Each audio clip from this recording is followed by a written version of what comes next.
Hello mga palangga. So ayan, good morning or good noon pala no. So for today's videos, magawa tayo ng lunch ni Mayora. So ayan, nag-request na talaga siya mga palangga. Akala ko nga hindi pa rin ako magluto. Pero yun na nga mga palangga, nag-message siya na gusto niya daw ng Dijaj Masui or yung Masui mga palangga. It means grilled.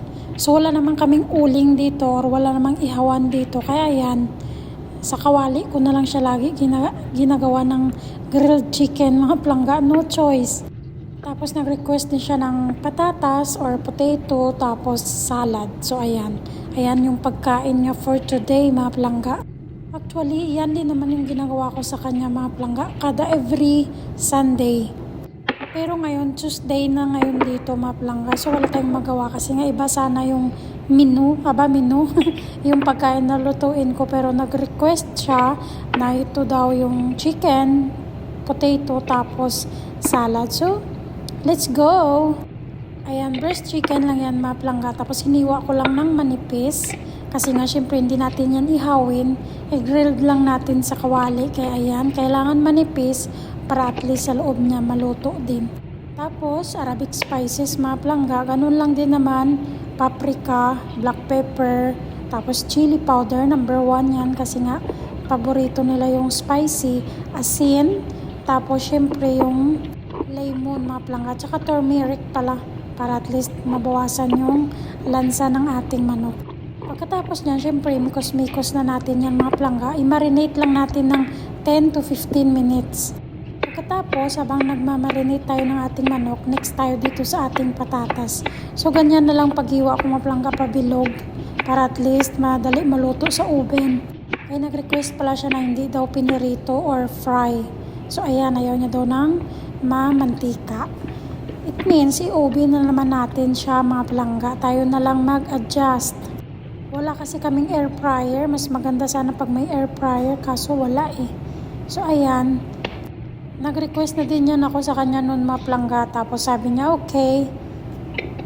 Inshallah, sabi niya. Pero hanggang ngayon, wala pa rin. 2026 na kaya. Ay nako. So, ayan, no, lagyan ko lang yan ng paprika, chili powder, black pepper. So, ayan. Tapos garlic powder mga palangga. Olive oil. Tapos nilagyan ko pala yan siya ng oregano, dry oregano leaves. So, ayan, para pampalasa. Pero pag yung mga anak niya, mga palangga magpaluto, hindi ko na nilagyan ng oregano na yan kasi nga ayaw daw nila. So, pag si Mayora, paborito niya yan. Kahit ano, minsan nga, kahit ano na lang kinakain niya, nilagyan niya yan sa taas. So, lagyan din natin itong patatas niya. Ayan, haluin lang natin itong ating patatas para makotid lahat ng ating spices bago natin ilagay sa oven. Ayan, ready na siya mga palangga, diba? Parang mangga ba, no? Inon ko na yan kanina yung oven mga palangga para at least mainit na pagkatapos natin ng hiwa or lagyan ng spices. So, next tayo dito sa salad ni Mayora na ni-request niya. Hindi yun buko salad or macaroni salad mga palangga ha. Ito siya, vegetable salads. O diba? Ang layo-layo sa salad natin. So, ito lang yung kanya mga palangga. Dapat may mais pa to siya or corn kernels ba tawag dyan. Kaso lang ayaw din naman niya ng mais. So, ayan na lang. Lettuce na lang yun mga palangga. Lagyan ng ranch sauce. Yung ranch sauce na binibili lang naman sa labas. Tapos yung parmesan cheese powder. So, ayan. Ayan, itong ating chicken is ready na mga palangga. So, lagyan ko lang siya ng olive oil.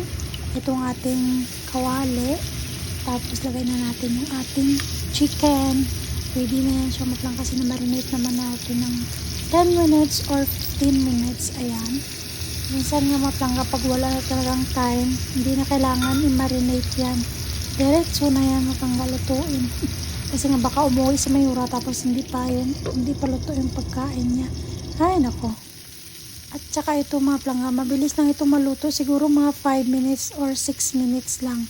Kaya mas okay na nipisan natin yung ating manok para at least mabilisan. Tsaka siguradong luto yung loob niya. So ayan, diba? Antay na lang tayo ulit ng 5 to 6 minutes. Tapos ayan, mga palangga, luto na siya. So ito yung lagayan ng ating ng kanyang pagkain para pwede natin ilagay doon sa preheat oven niya doon sa taas mga palangga.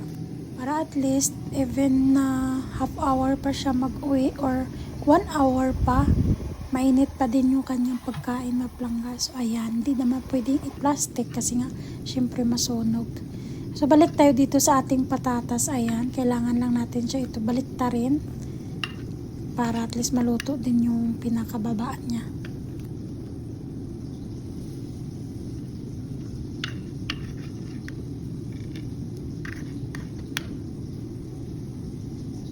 Tapos ayan, fast forward mga palangga, after 10 minutes or 15 minutes again, luto na din yung ating potato or patatas.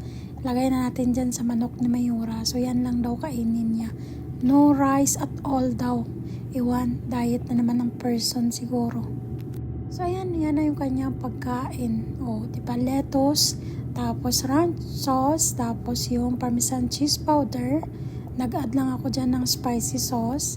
Tapos yung kanyang toppings ng kanyang salata na tinapay na inuben lang yan din mga palangga. Tapos lagyan ng garlic and olive oil. So yan lang mga palangga, tingnan nyo naman.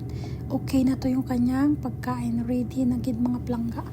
Dalhin na lang doon sa taas.